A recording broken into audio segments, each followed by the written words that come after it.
काली चुड़ैल नौकरानी की कहानी।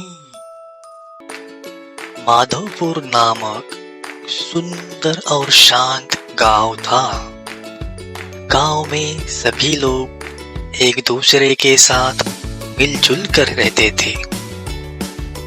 इस गांव के बाहर एक पुराना पेड़ था जिस पर एक काली चुड़ैल रहती थी। दिन भर वो उसी पेड़ पे रहती थी और देर रात को सब लोग सोने के बाद वो गांव में घूमा करती थी और सुबह होने पर गांव से चली भी जाती थी। आमतौर पर चुड़ैल लोगों को परेशान करती है, मगर काली चुड़ैल तो कुछ अलग ही थी। काली चुड़ैल को सिर्फ साफ सफाई करने का चस्का था। रात को काली चुड़ैल लोगों के घरों में जाती थी और उनके घरों की पूरी सफाई कर देती थी और घर को चमका देती थी।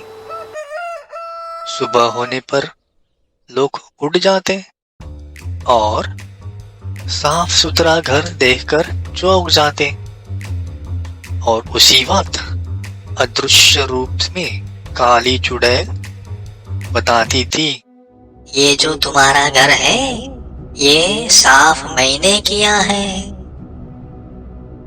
अपने घर में आकर चुड़ैल ने घर साफ किया है, ये जानने के बाद लोग तो बहुत ही डर जाते थे और अपने ही घर से भाग खड़े होते थे। इससे काली चुड़ैल को तो बहुत ही गुस्सा आ जाता था और गुस्से में वो कहती, तुम मुझे धन्यवाद देने की बजाय भाग खड़े होते हो, तुम्हें अभी मजा सिखाती हूँ।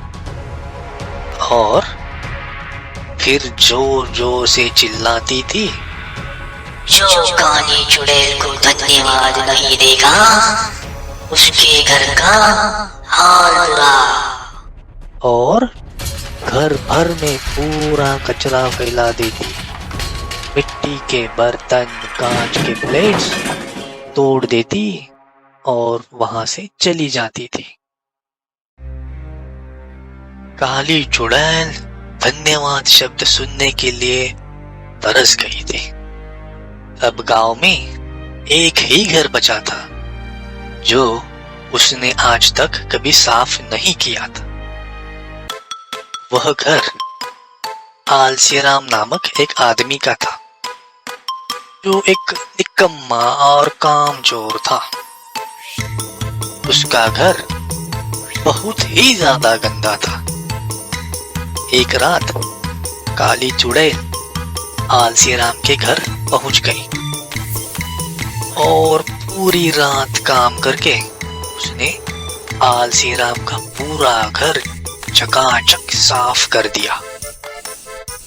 सुबह हो गई तो भी आलसीराम जोरों जोरों से खर्राटे लेकर सो रहा था। सुबह 10 बजे के आसपास उसकी आंख खुल गई। उठने के बाद आलसीराम बड़ा अचंभित हो गया क्योंकि उसे यकीन ही नहीं हुआ कि वह अपने ही घर में है। वह खुद से जोरों जोरों से कह पड़ा, इतना साफ सुथरा घर, क्या ये सच में मेरा ही घर है? यह बात सुनकर काली चुड़ैल उसे बोली, मैं काली चुड़ैल हूँ, ये तुम्हारा ही घर है और इसे मैंने पूरी रात भर साफ किया है। आलसीराम मन में ही मन में डर गया क्योंकि उसे तो सिर्फ आवाज ही सुनाई दे रही थी पर दिख कोई नहीं रहा था। लेकिन डर को बाजू रखते हुए लेटे लेटे ही आलसीराम ने कहा, काली चुड़ैल जी, आपका तो बहुत बहुत धन्यवाद। ये बात सुनकर काली चुड़ैल तो बहुत ही ज्यादा खुश हो गई और उसने आलसी राम से कहा, तुम पहले इंसान हो जिसने काली चुड़ैल को धन्यवाद कहा है। अब मैं तुम्हारे घर की रोज आकर साफ सफाई करूंगी, लेकिन तुम्हें मुझे हर दिन धन्यवाद कहना पड़ेगा। आलसी राम थोड़ा डर तो गया था, लेकिन बिना कुछ काम किए हर दिन घर की साफ सफाई होगी ये जानकर तुरंत इस बात के लिए राजी हो गया। अब तो काली चुड़ैल रात होने का इंतजार ही करती थी और रात होते ही आलसी राम के घर चली जाती और साफ सफाई का काम चालू कर देती थी। और इधर आलसी राम रात को पूरे खर्राटे लेके सोता था और सुबह बड़ी आराम से उठता था।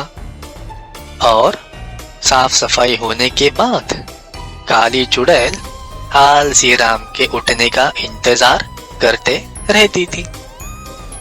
आराम से उठने के बाद आलसी राम उसे लेटे लेटे ही बड़े शब्दों में धन्यवाद कह देता था और काली चुड़ैल खुशी खुशी वहां से अपने पेड़ पे चली जाती थी। माधोपुर के लोग उनके घरों से काली चुड़ैल का साया चला गया ये सोचकर बहुत खुश थे। इधर काली चुड़ैल भी आलसी राम के मुंह से हर दिन धन्यवाद शब्द सुनकर बड़ी खुश थी। और आलसी राम वो तो इन सब में ज्यादा खुश था। मुफ्त में नौकरानी जो मिल गई थी उसे काली चुड़ैल के रूप में।